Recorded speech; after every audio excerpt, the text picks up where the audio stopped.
I've learned a lot from losing the people who are closest to me. So I hope that everybody can live a better life because of the people who have loved them, who have moved on.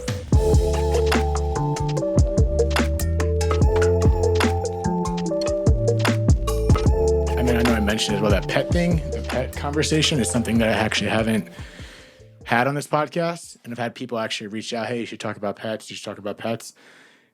And I'm being redundant again, but that one, it just sticks out to me when I was at my buddy's house, and we'll start in a second, but he said that thing, how unconditional, I mentioned this to you on the phone, but how unconditional the love from an animal is.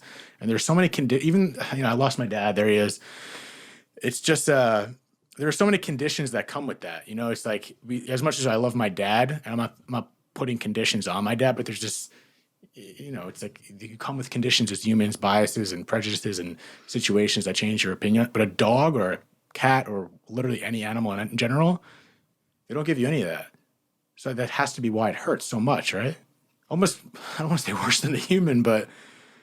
Yeah, I guess society dictates that you have norms and you have regrets with people, but usually never with animals unless you have done something wrong to the animal, but they just love you unconditionally. And they're like little babies. I mean, the whole time, like you're saying, is that are you comparing the idea that they're so unconditional makes it seem like it's a baby? Yeah, like they rely on you to care for them their whole lives. Like a baby, only literally their entire life. Mm-hmm. My dog died. He was 13. He was a Chihuahua named Toby.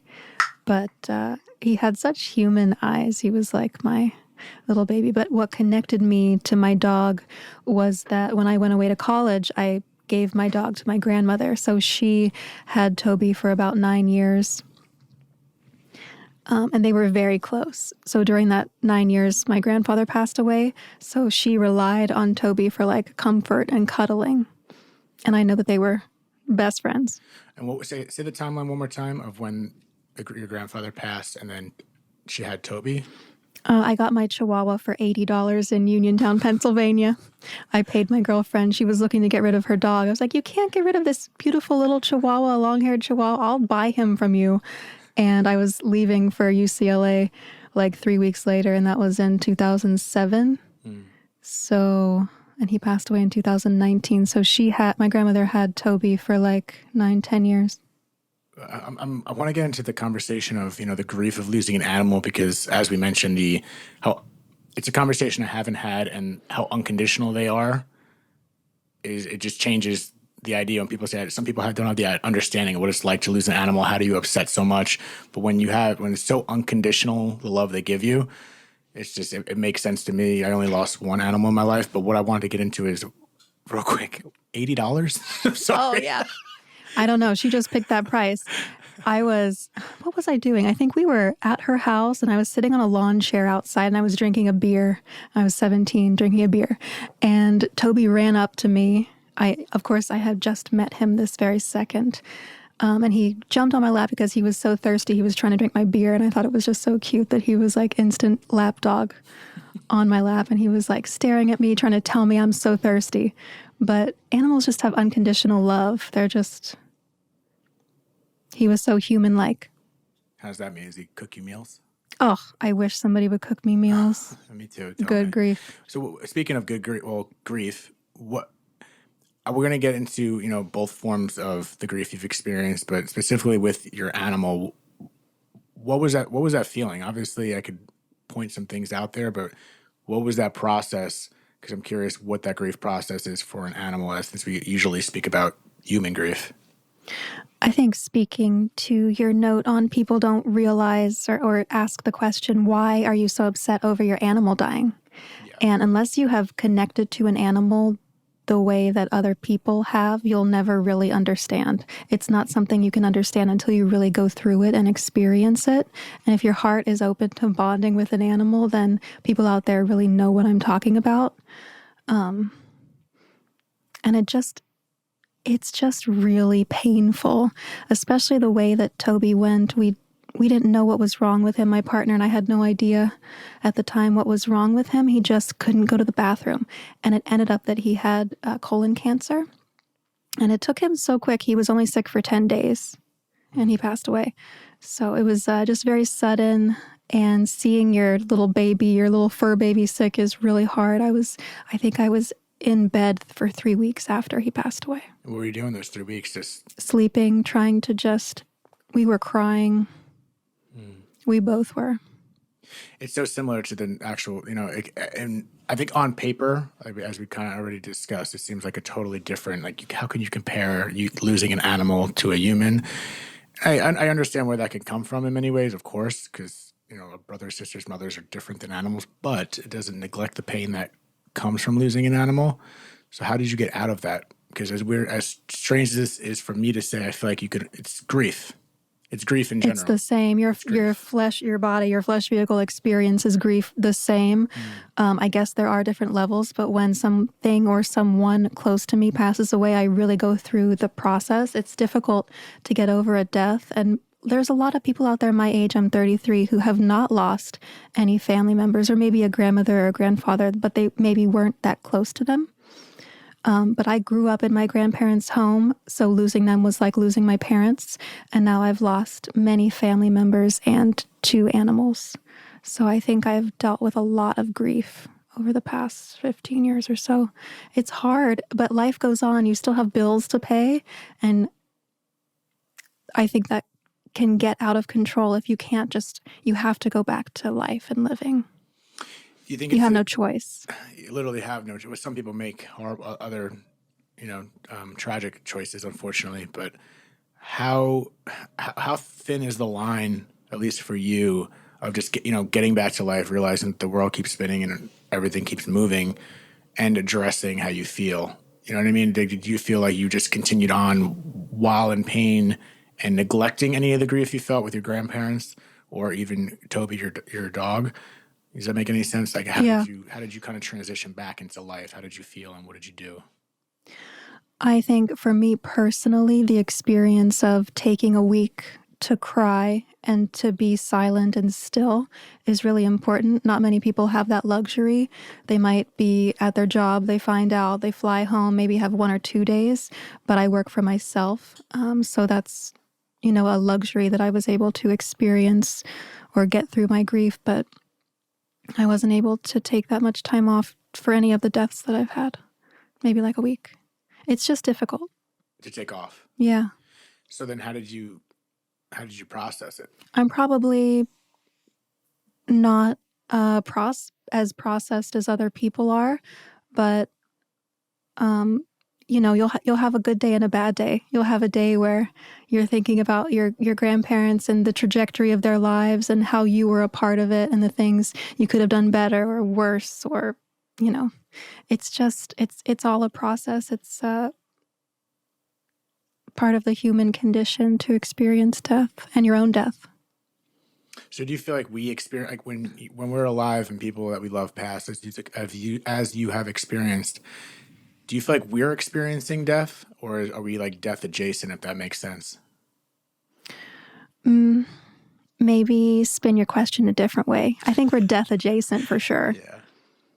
But my mother said that when my grandmother passed away, on that night before I had found out she passed away, my mother had a dream that my grandmother was trying to pull her into this like starry night situation.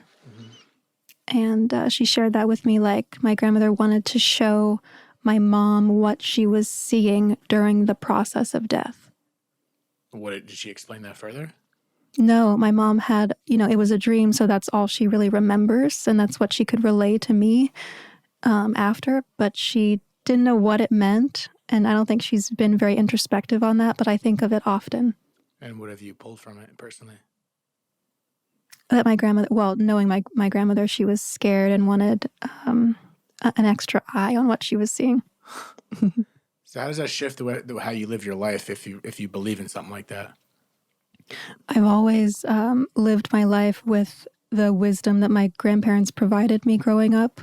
They weren't very active, but they had a lot of like wisdom one-liners. So they often pop into my head with how I do things. I might come off as a little weird sometimes because I was raised by two people who were in their 80s. I love that. But no, I guess just living my life knowing that I believe her essence or her spirit, something is still there, because you can't, that energy morphs but never disappears. So she is somewhere. Yeah, as they say, you can't. Energy is neither created nor destroyed. So if you can't destroy it, I've said this so many times because I think that's so important. When people, I've had a lot of guests, and especially now in the community, and people just responding to certain stories that have been on here about dreams that people pull meaning from, which I believe, and just anything about crossing over or afterlife, this or that. You know, people have plenty of opinions. It's easy to have both sides of the coin. My number one thing is saying kind of what you just said. The energy doesn't go anywhere. It might transmute to a different form in some sense, but our energy, what we are literally created of, doesn't get destroyed, and that is a scientific fact that we've all agreed upon. So I think that furthers the belief, and it's fine if people don't believe that. It's cool. I'm not putting it down anyone's throat. So believe whatever you believe. But is that something you've always believed in, or did it take the passing of them to kind of make these realizations? No, it's something that I've always believed in. There's something animating us as humans. There's an energy behind our eyes, and we're made of light. It's, everybody has their own thoughts and projections on what that means. But no, definitely that's how I've always felt. So how has death changed you? Death hasn't changed me yet. I'm still here. It's trying to comfort me. I wish I had a little dun sound right there, because that was it. The process, seeing the ones that I love, and being so close to death several times, and seeing it happen is really difficult. Watching my dog take his last breath and my cat, but I wasn't with my grandparents when they died. I had spoken to my grandmother about an hour before she passed away in her sleep. So I was able to say goodbye and I love you, which was a great luxury because not many people get that opportunity.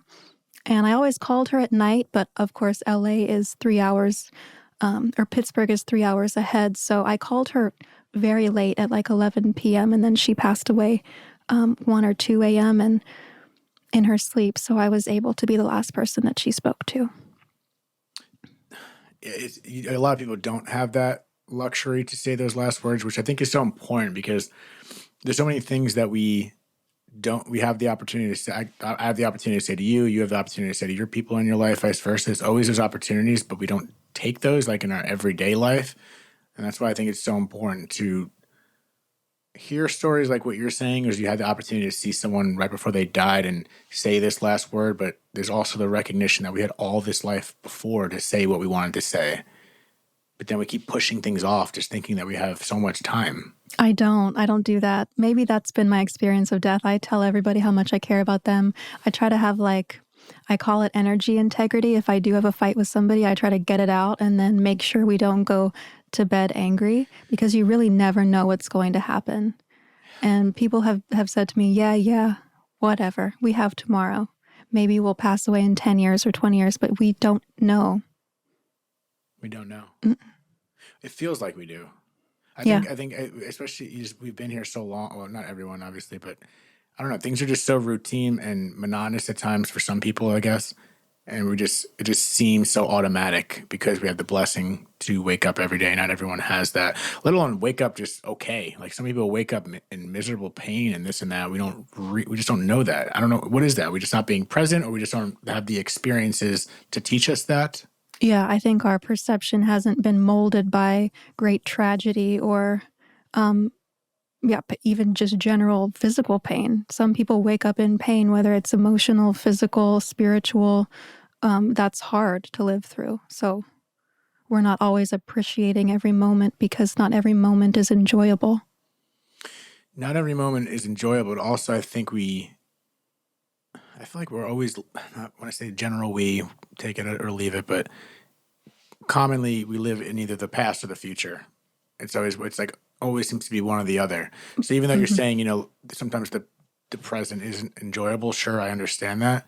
But at the same time, I think majority of the time, correct me if I'm wrong, if you think differently, it's either we're regretting the past, thinking about shit that happened prior, or worrying about the future. And both of those are either done or hasn't happened.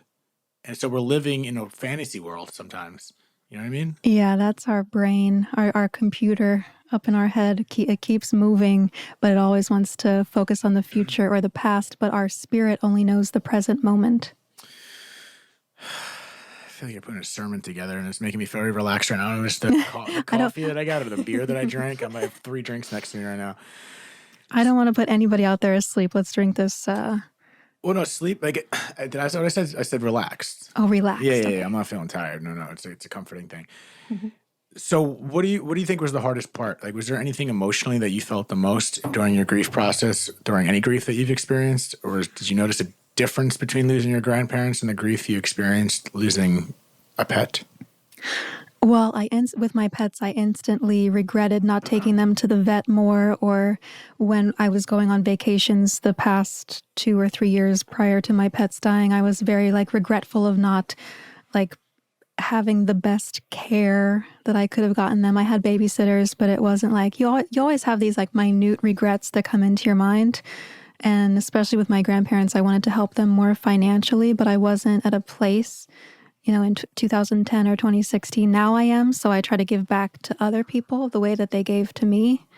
But it's been just little regrets will start to interfere with your process of remembering your loved ones. So how do you work through that? I think it's a personal experience how you try to get over grief, but you never really get over it. It's not something that you get over. Well, I mean, you're talking about regrets, correct? Yeah. You'll always have them. There'll always be a thought about it. That's the thing in my personal experience. So with that, I mean, so how have you, whether you're still working, do you feel like you're still working that out? I think so. I'm not sure. It's just, I've just had to move on. Yeah. But that's what I was asking earlier about. I think there's a fine line between, I don't know the answer. This isn't me saying I know what's healthy or what's not healthy.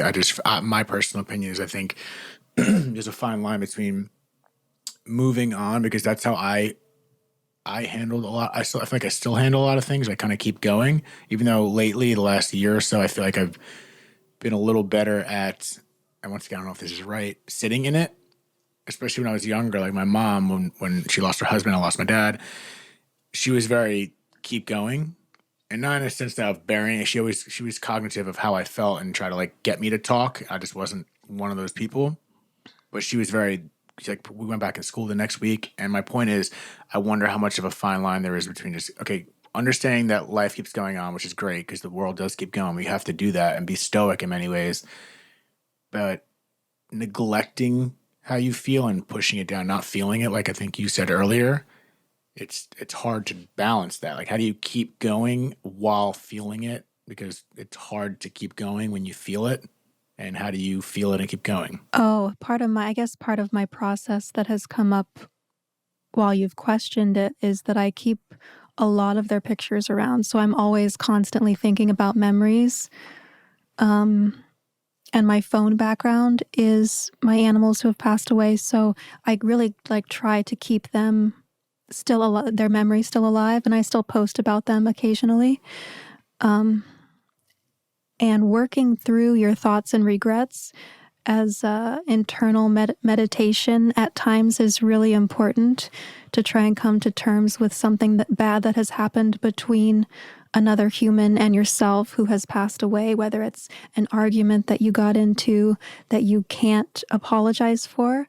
I think they're still out there, or they're still, checking in from wherever they are, checking in with you energy wise. So I think if you try to come to terms with that, whether it's just running the sim in your mind of the argument back and apologizing that way, at least from your end, you're healing the trauma of that. That's really important to do. When you mentioned and when we kind of talked about, because you're talking about the healing aspects, so I just made a flashback of what you're saying about feeling it, right? You mentioned about sitting in it. Mm-hmm. Do you think sitting in it is enough, or do you think it's a combination of everything, meaning which I'm sure it is, but reflection or do you think literally just allowing yourself to feel it even without contemplation of why you feel it or where it's coming from, just allow yourself to feel it, that with that, without any blockages, that'll be enough? Does that make sense? Because I feel like when you mentioned sitting in it, but also keeping going, like how do you can't, it's hard to, like, I feel like sitting in it literally means sitting idle and kind of being by yourself and allowing yourself to feel whatever the hell you feel. And it's like, is that enough to bleed out those emotions to the point where you feel like you got it out? Is that a process? I think it's in small doses. Because I feel like that happened to me where I was feeling some shit that I've been going through. And regardless of what it is, I feel like I felt better just allowing myself to feel it. I don't know if it was the contemplation. I don't know if it was asking myself certain questions in my brain, just working it out, or if it was just both of it. Like, I don't know. Part of me feels like I just allowed myself to feel it and eventually it just hurts less. Yeah, you're right. Eventually it does hurt less as you're processing. I don't know I've never like consulted a therapist or even looked it up online. I've always tried to be just as introspective and intellectualize it the best that I can. But it's like, as you evolve as a human, you have to keep those who have passed like in your evolutionary process. As you get emotionally stronger, they're still with you. What do you say to people that don't believe they're still with you? Not as if to make them believe what you believe, but people believe what they believe. And how does someone cope a similar way, or how would you think they would cope? Not to tell someone what to do, but I'm not sure. But if it's a parent or a sibling, your cellular lineage is still alive. So you have to heal the traumas that have come into your family in some way. So I think you should consider bearing the burden of being introspective about what's gone on and who and why someone has passed on. Who and why? Yeah, like the process of what happened to them. Like, say your dad was an alcoholic and struggled with his mental health. Because he is your father, you might, later in life struggle through that yourself. So I guess you just continuing the process of being the best person that you can be is going to help you go through death and experience and get over deaths that happen around you. Being cognizant is what I'm saying. Even if you don't believe that they're in heaven or if they go anywhere, you have to you're still here on earth. You have to evolve yourself.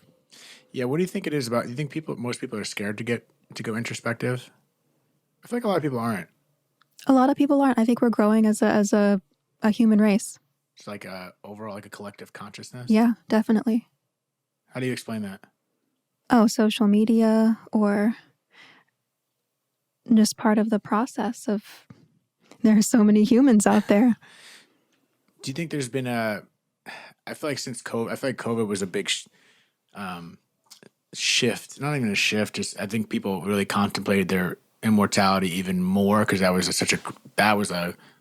maybe the wrong context, but that was a kind of a collective consciousness shift globally. For sure, we all had to take a time out. Yeah, a time out, and it made us sit in our shit, and a lot of people aren't cool with that, and a lot of people had to think about, I think, death even more. Mm-hmm. What is? I mean, why do you think a lot of people fear death? There's many answers to that, but what do you think the big fish is? Oh, for me, it's like, 2020 definitely taught me a few things. I definitely had a new lens of discernment after all of that, like 2020 vision, so to speak. But I think it's a little egotistical for me to want to keep this life for longer. I don't know if I'll have another life or if I have past lives, but I kind of like what I've got going on. I don't want anything to change.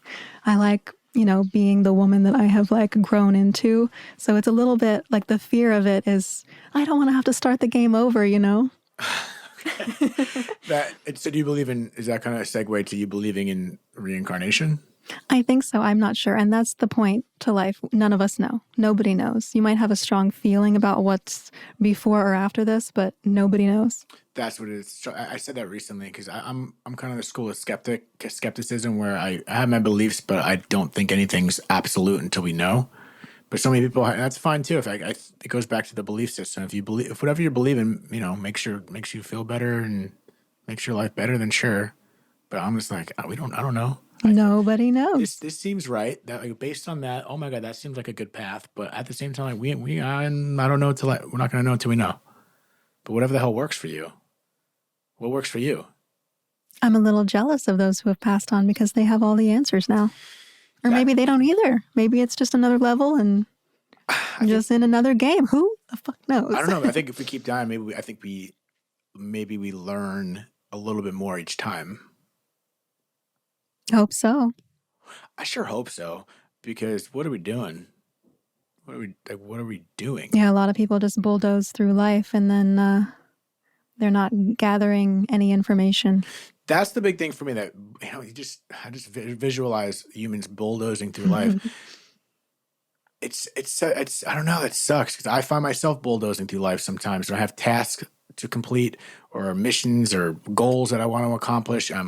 It's a beautiful thing to be hyper-focused on goals like this podcast for me, for example.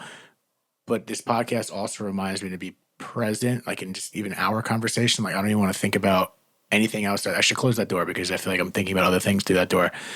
But what I'm saying is I just bulldozing through life is it's no way to live life, but it's also I feel like the most common way to live life.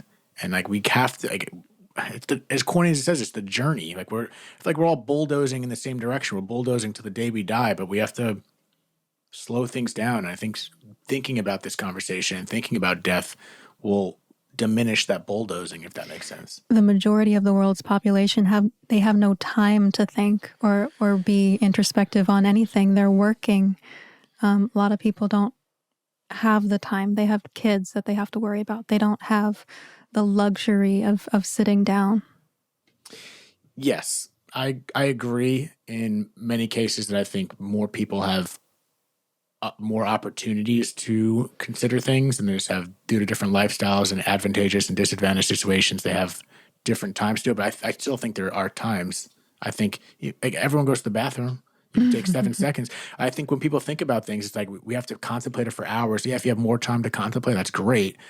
But if you don't, like, we got to take a pee break, got to go to the bathroom. You could take however long it takes you in that room to do what you're doing. Take a second right there. There's always a moment. You're in line at the DMV because you got to get your kids' light, whatever it is. Take that moment. Any opportunities there are to contemplate. So I do agree with what you're saying, but I still think there's always time for that. That's true. I'm pushing bathroom meditations right now. Is pretty much what I'm saying. The only privacy some people get. Seriously, I mean, it's like I said, just take advantage of whatever time you can. So how long has it been since you lost your grandparents again? Remind me the timeline. How long has it been? My grandfather was in 2010 and my grandmother passed away in 2016. 2010, 2016. So you're, 13 and then another 6, 7 years, whatever. And after that, have you noticed any difficulties that still remain to this day? Or do you feel good? Oh, some personal difficulties, just wanting to have helped them more financially, or my grandmother didn't want to go to the doctor, so I really regret just making her go in for a checkup. I think her last checkup was like 25 years prior. So those are things that obviously cannot be helped now. But yeah, you just dwell. Sometimes after a death, you dwell on things. So it relates to what you said earlier. It just seems like the hardest, I'm not defining it, sorry for saying it is the hardest, but one of the things you have been working with is, once again, regret and things that you could have, should have done. Yes, for sure. So when you're saying you dwell on this regret, because I mean, I think that's natural. I think about that in things and occurrences that have nothing to do with death, just regret in general. I believe I asked it in a different way earlier, but what are you doing now while you're dwelling with regret? Is there anything specific, any modalities that you do to work through that, or is it just contemplation and thinking about it until it just fizzles off? Oh, I often have conversations with my grandmother, think about what she would say to me. What's she saying? Right now, what does she say? Well, sometimes she will come to me in a dream. I think I've had 2 or 3 over the past 5 years that really stick out.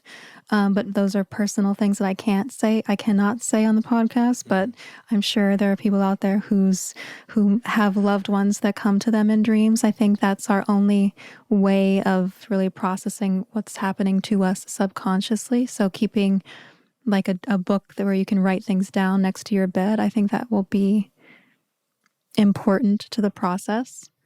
We also don't know what dreams are. That's a whole nother thing, because I've had several conversations about the dream thing, and people are like, it's just a dream. But I believe in the power. The subconscious mind is everything, almost virtually everything. So it's like, obviously in life, it's never, that's just that, or it's just right, this. yeah. Like everything's important. There are things that we don't have the senses to see.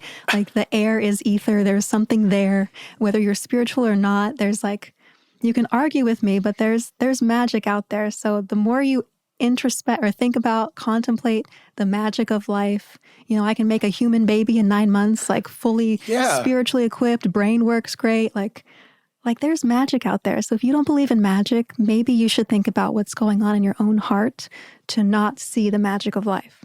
You couldn't have said it any better, because sometimes you catch myself just like, I'm not even high or drunk or anything at that time. I'm just flicking a light switch. I'm like, that's crazy that we can just get electricity. Like the little tiny things. I think things are so monotonous and routine. Even if I don't understand how this interface is recording this right now, that alone is crazy. Think about quantum physics and that I know nothing about, and just science in general and how our body operates. It's so insane. Sometimes I think the most routine things that we take for granted every day are the most magical things. And because it's routine and we see it every day, it gets demagitized, if that's not even a word. But you know what I mean? It's like, and I think that's a great way to look at it, because we dumb things down way too much when it's the fact that we're alive and talking and communicating, and there's just nonverbal communications, and we still get intuition and feelings. There's so much bizarreness in this world, like you said, and it is magic. And just to say that you can just dumb things out, this is not so, that is not so. I wish I can watch people's reactions who are like non-believers, and then when we pass and they become believers in any way, whether I'm wrong or right, doesn't matter. Just like I want to see people's reactions, because we're about to find out some shit. I know, that's such a time waster to not believe in things.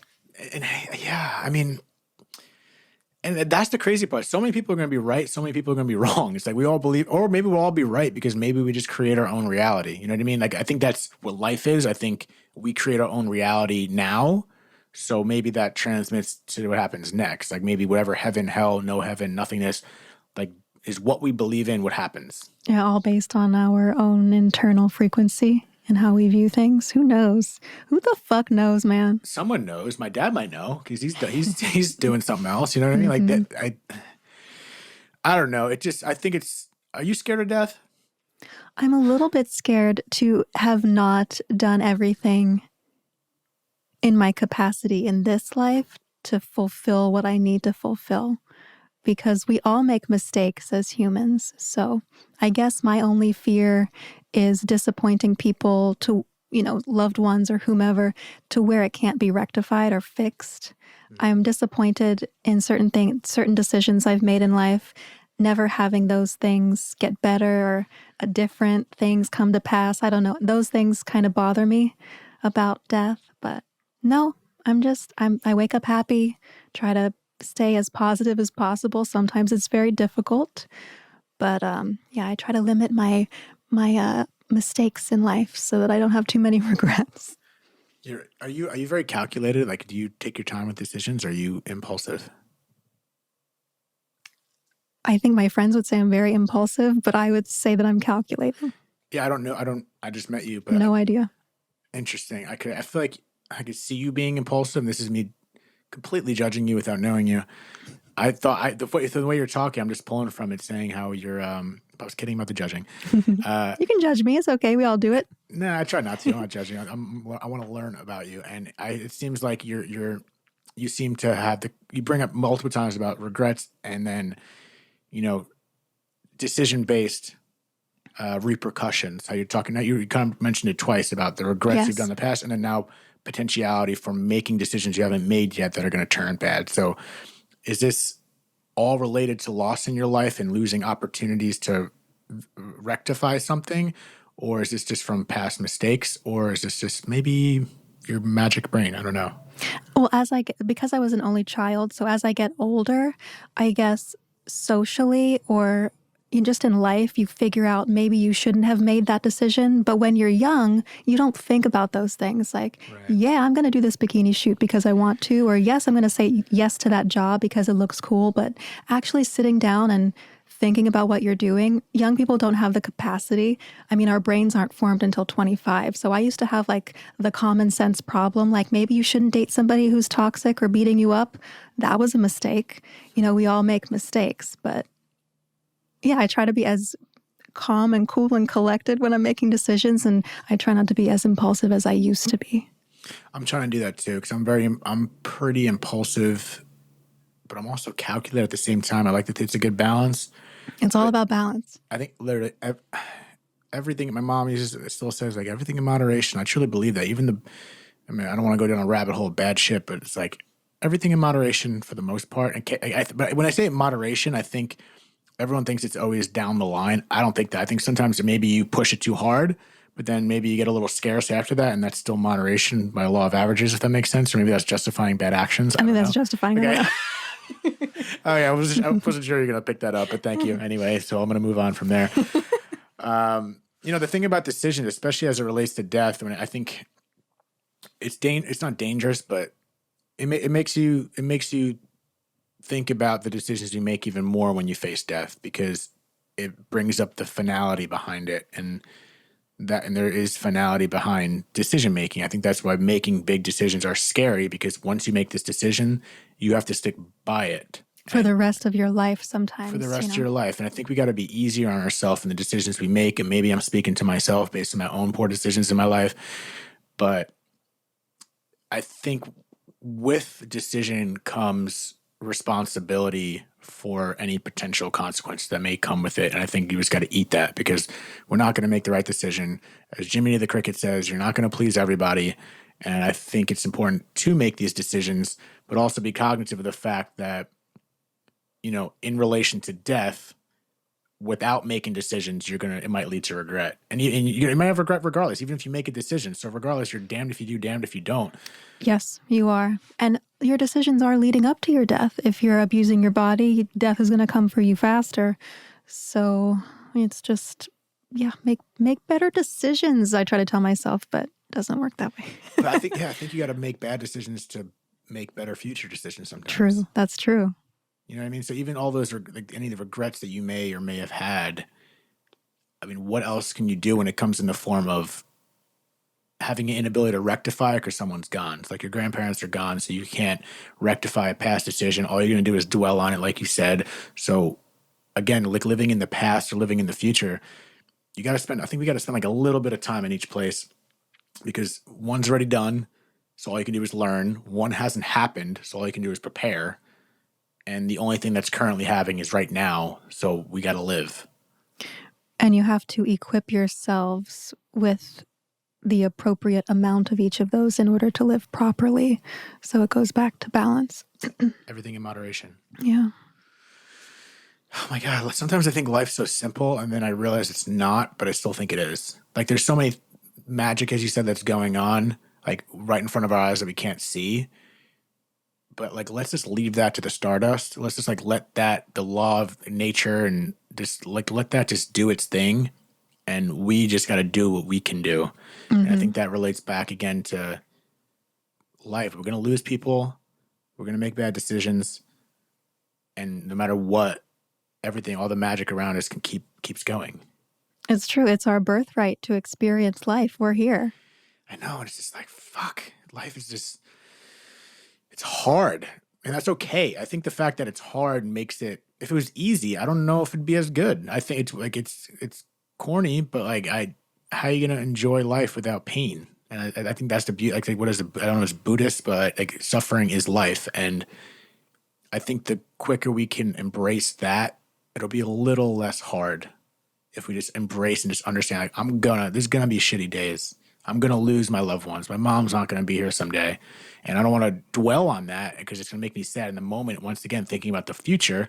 But with that thought, in a sensitive manner, it should help me live now fuller. That's very well said. You know what I mean? By everything. I'm sure from the regrets that you said, you said it earlier again, how all your friends, you don't leave people on a bad note, and you express yourselves maybe differently based on loss in your life. And that's the beauty of it. I do. I've learned a lot from losing the people who are closest to me. So I hope that everybody can live a better life because of the people who have loved them, who have moved on or, passed. So is that the biggest lesson you've learned from loss? Let's sum it up. What do you think the biggest lesson is that I've learned? You want me to tell you what you learned? Yes. Oof, that's put me in a bad spot. I put my glasses on now. I'm saying weird things. I love that. Should have had them on the whole time. I wish I had I lost my glasses, so I'm just naturally weird.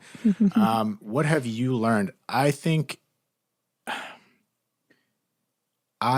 you've learned, which you've already said very bluntly, that our time here is limited and you don't know what's going to happen next. Therefore, with that unpredictability yet predictability of life, knowing that we can leave at any moment, it's more vital than ever to leave on a good note, leave on a high note with someone, let them know you love them, let them know how you feel, and because you might not see them again, and you don't want to have the regret of not doing something because it won't be able to be rectified later. And so I think it's a balance of being here, being present, not in a morbid way, but realizing you don't know if we're going to have it tomorrow with our life, with someone else's life. So it's more important than ever to express yourself now and be loving now and be grateful now. And even if you're in a bad mood with somebody, just don't say goodbye on a bad note, because if it's going to be so much worse. Whatever you feel now, if you're pissed at someone and you don't want to kiss them goodnight, it's going to be so much worse if they die tomorrow. And just because you had to hold on to this anger now, the regret is going to kill you. So I think we just got to I think we got to be more cognitive of the potentiality for regret, but also don't hang on regret too much, because you don't want that to alter your decisions as well. Yeah, to use it as a catalyst to be a better person and be empathetic and put wisdom out there to other people who seem like they're struggling with the process of life. Process of life ain't just everyday shit. Everyday shit, yeah. Processing your emotions. It's hard. When you get into an argument, it's hard to make up, but it's like so pivotal to do that. It's so important to not go to bed angry, because, my grandmother passed away in her sleep. And my mother's best friend had an argument with her husband. He went out grocery shopping and never came home. He was hit by a car. And they had a big blowout fight, and it can never be healed. And it's not worth latching on to that. Without getting into anything super personal, last year I'd been going through like a breakup, and you get in those moments. It's just you get in whatever conversation you're getting, and you're not in the best mood with each other. But even through that, I never wanted to. I had a really hard time lingering in any negativity, because there's still so much love there, and it was never a love issue. And even with the negativity, I never wanted to leave on a negative note, like that specifically, especially with someone I love so much. So it's like, even through those moments, I feel like I am agreeable to you. That's what I learned. I can't leave someone on a bad note, even if I'm going to be angry with them next day. I have to I can't do that, because I know from experience, not from experience that I had any negativity with my dad when he passed, or anyone in my life. I've been blessed, thank God, or whoever, to not have that regret of leaving someone on a bad note. It's just the awareness that it's possible. The awareness that I've had death close to me, and so have you. That just makes it so much more possible until it happens to you type shit. But it's easy to focus on the negative, and it's very hard, like you said, in that moment to let go of whatever anger, whatever you're feeling towards someone right now. But just know, whatever it is, especially if you know you love this person, just at least squash it for a second right there. Even if it's just before bed, you can still maybe be angry, but don't leave it on that shitty note. Mm-hmm. It's so much easier said than done, but it's worth swallowing your pride. God, it sucks. Life is hard, but it can also be so beautiful. That's the thing. It's hard. It's so beautiful. I just got emotional for a second, but this coffee has a splash of vanilla that I didn't know about. Because it's all the way at the bottom. It's all the way at the bottom, and I think that's the full life of surprises we got right there. Oh, right? Summed up in one bottle, a bottle of coffee. There we go. I'm happy you asked me to get this coffee. Oh, thank you for that. Caitlin, is there any, I don't know, is there on the topic? I'm looking at all your books. You got these are just a couple of them because I had Humble on, who's wrote that book. Humble the Poet was on. Bruce was on, who's one of my favorite books of all time. That's Claire Bidwell Smith that wrote that anxiety book. Great person, great author. And then Patricia Kars wrote those children's books, one about loss. That's Dr. Dre. I have not had him on the podcast yet. I don't know why that's there. But these are just some people that have been on. And well, the book Anxiety, the Missing Stage of Grief, that I'm judging the book by the title, but I really like the title. You can take it on the plane if you want, if you're feeling any anxiety. Oh, thank you. A lot of my girlfriends go through anxiety. I think I only experience anxiety because you can tell I'm a super calm person when I drink too much coffee. So I know I've gotten more slowly jacked up as a podcast going on because there's been less coffee. But that book is actually, Claire talks about how it says the missing stage of grief. It's interesting how anxiety isn't really discussed too. I think it is more prominent now, but she focused on she felt anxiety during her grief, which is something I guess it's not as prominently discussed as the other stages of grief. So it's really very interesting. Yeah, which makes sense. I could see that. You know, you're losing your parent, losing someone, you just feel a wave of anxiety that they're not with you or X, Y, and Z. It's I don't know. There's no formula to the grief process. I don't think. I think there's modalities that work and things we should be conscious of, but it's not linear. Everyone's going to hit it differently, and I think that's okay. Is there any mic drops you want? Anything that you feel like you need to get off your chest? How are you doing today? Oh, I'm stressed today, but life is good. Got bills to pay. Got to go to work in the Caribbean, so I can't complain. Yeah, sounds terrible. Yes, so terrible. Sunshine. Sunshine. Yeah, that's amazing. I think you got me a food. I want to thank you for being here. You know, I think it seems like you are very introspective in looking at yourself and looking at the process. I can't tell if you still have a lot of things to work out or not, because it seems like a couple of things you brought up made it seem like you've stayed busy and you've been working and focusing on your life. So I'm curious to see if you feel like you still have things to massage out. That's kind of a question. I guess so. I mean, well, let's look at it personally. So my grandmother passed away, and someone in my family, you know, a close relative, actually got arrested in Pennsylvania for stealing money, embezzling money through his funeral home. And he's in jail right now because of it. And that was the funeral home that I chose for us. And things later came to pass where I paid for her tombstone, and then he never purchased it. So that was part of the lawsuit. And the state of Pennsylvania actually sent me like money for that, I guess, in his damages or restitution. But yeah, somebody in my family just happened to steal the money that was meant for her tombstone. So there's little things that still need to be taken care of. And my mother and I decided that they're just going to have their like a mausoleum type thing. So there's little decisions in death that you don't think about, but I wish that she would have had a will and I could have made certain decisions for her, but she didn't expect to pass away. So maybe that's my little piece of advice, everybody out there. Everybody needs a will. And I think it's important to do that for your loved ones, because it's very stressful to not only deal with the grief of losing you, but also like the business decisions of death. I had a man on that was talking about that. It's just, there's so many little crumbs that get left behind. And sometimes I think the person that died, I don't know, they're leaving us with a lot. That's a lot. It's a lot, yeah. And that's what I'm saying when you say move on. Like, there's so much stuff that comes with grief because life keeps going. Whether it's the bills, the kids, work, X, Y, Z. To juggle all that, it's hard to find the time to get through it. But we have to. We have to keep going, but you have to find a little moments, even if it's 5 seconds, 10 seconds of the day. We got to kind of check in with ourselves and check in with the people around us, because grief is a motherfucker. Yeah, you have to plan things out. Yeah, it is. And it's not morbid if you think about it. It's just, this is the reality, guys. We're all going this way. That's why we're talking about it so much. We all end up in the same place, no matter where we're from. I think so. What if we don't? feel like page you from a different planet. Hey, did you listen to our episode? You went to one planet, I went to another. Yeah, maybe it's like a Pisces planet or something. Actually, speaking on planning, I'm freezing cold. I'm going to put my jacket on real quick. Yeah, we're probably going to check out anyway, so you can put it on at the end of the episode anyway. Oh, no. Doing it right now. Okay.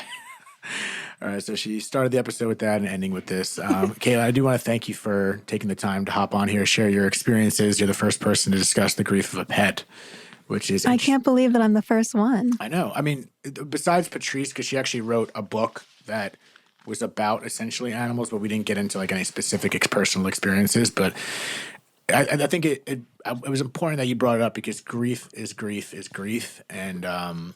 even if they're your fur baby, even if they're your fur babies, or even if it's just loss of a relationship, I'm not comparing it because it can get some. I don't want to get some kickback for comparing grief of a relationship and losing someone. Yeah. I'm not saying that. I'm just saying it all hurts and there are similarities here and there. So regardless, let's just be here. I don't know what else to say, but I just do except thanking you for hopping on here. Oh, thank you for having me. Of course. Is there anything you want to? Is there any non-death related stuff that you need to plug before we get out of here, or just peace out, going to St. Martin? Gosh, no plugs. Just follow me on Instagram. There we go. We'll plug our Instagram down below in the link. And thank you again. And as always, y'all, thank you so much for tuning in to another episode of Dead Talks. Until next time, ciao. Thank you so much for tuning in to another episode of Dead Talks. Please do not forget to hit the subscribe button and also the notification bell. That'll give you updates as to when we post a new video, more episodes, and more content in general. We are streaming on all the major podcast platforms, including Apple, Spotify, iHeartRadio, Pandora, and all that. And also find us on Instagram at Dead Talks Podcast or www.deadtalks.net. Thank you so much.